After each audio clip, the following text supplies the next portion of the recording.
So I'm going to take you through an example um, of a process I just went through with the lovely Billie Jean Vintage, with Megan from Billie Jean Vintage, who's here today. I'm really excited to share what we were able to come up with. And as we go through this, if you have a notebook, I want you to kind of think about this in the context of your own business and think of any questions you have. Maybe we can go in deeper in the Q&A.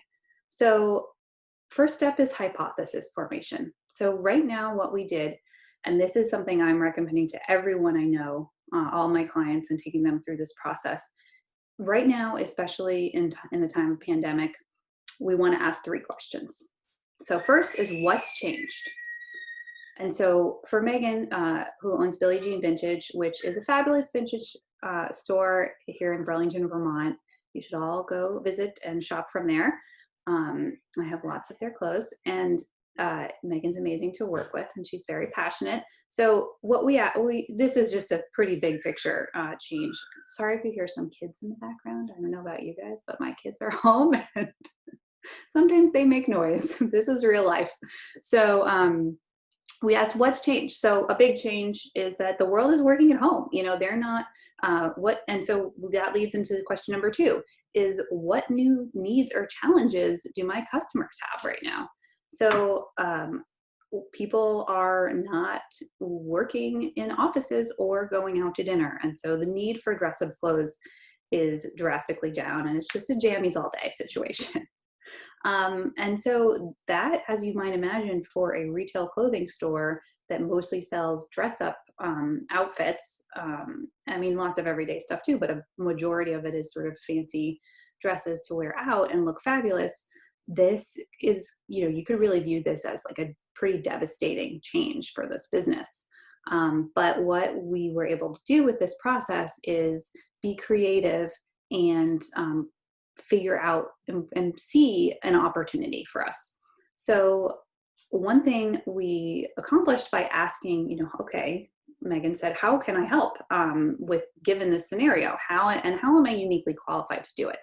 So we decided that we would try to really demonstrate how comfy vintage clothes are. They're already worn in. And so, they can be really comfy to lounge around the house in. And we realized that Megan is qualified to do this because she really has this encyclopedic knowledge on the topic, a closet full of vintage sweats that she can sell, and a never-ending passion to help people find clothes that they really love.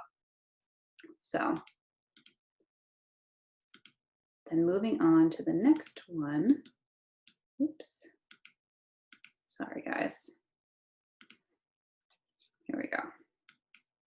So step 2 is really, like I said, it's great to form your own hypotheses and make your educated guess, but it's really important to then go out to your people and validate that and refine. So we went and talked. There's a few ways that you can do this. Get out there, find a trusted friend who's maybe also a business owner or a consultant like myself, and get to work with them doing some brainstorming, put together a survey and email it out, or go back to those Instagram story questions. So we put together some story questions for Megan on her Instagram channel and asked, things like, what are your favorite clothes to wear these days? What do you want more of in your wardrobe? And what is your biggest challenge in getting dressed these days? And I always love to ask that question and framing it up in that way of what is your biggest challenge, sort of, and then insert your industry, because it really gets to that why behind what people are doing. So what we learned is really that comfort is king, and that was kind of something we expected to learn. And then we were also reminded that clothes are really more about more than what's on their bodies. The word comfort is literally, yes, being comfortable in your clothes, but in this time when so many people are dealing with so much, having a comfy outfit to wear or something that makes them feel a little fabulous really helps them emotionally as well, which is really important. So then really the next step is translating that into action. And I just love this. Do you see these loungewears? Who would not want to roll out of bed in a little negligee like this? Raise his hand here. So what we did was really created content that was specific to that moment. Yes, Sass raised his hand. Thank you.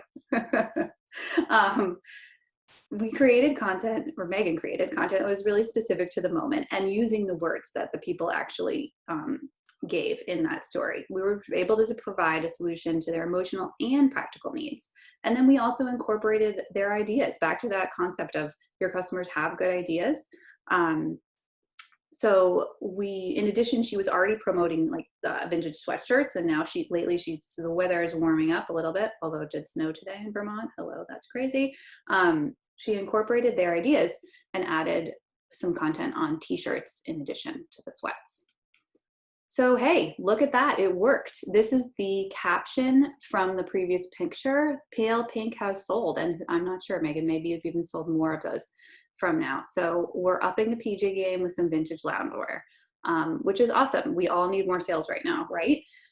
So in addition to the sales going up, the content creation has really become so much easier, and Megan is less stressed because she's focused and she kind of has a way in to start thinking about this stuff.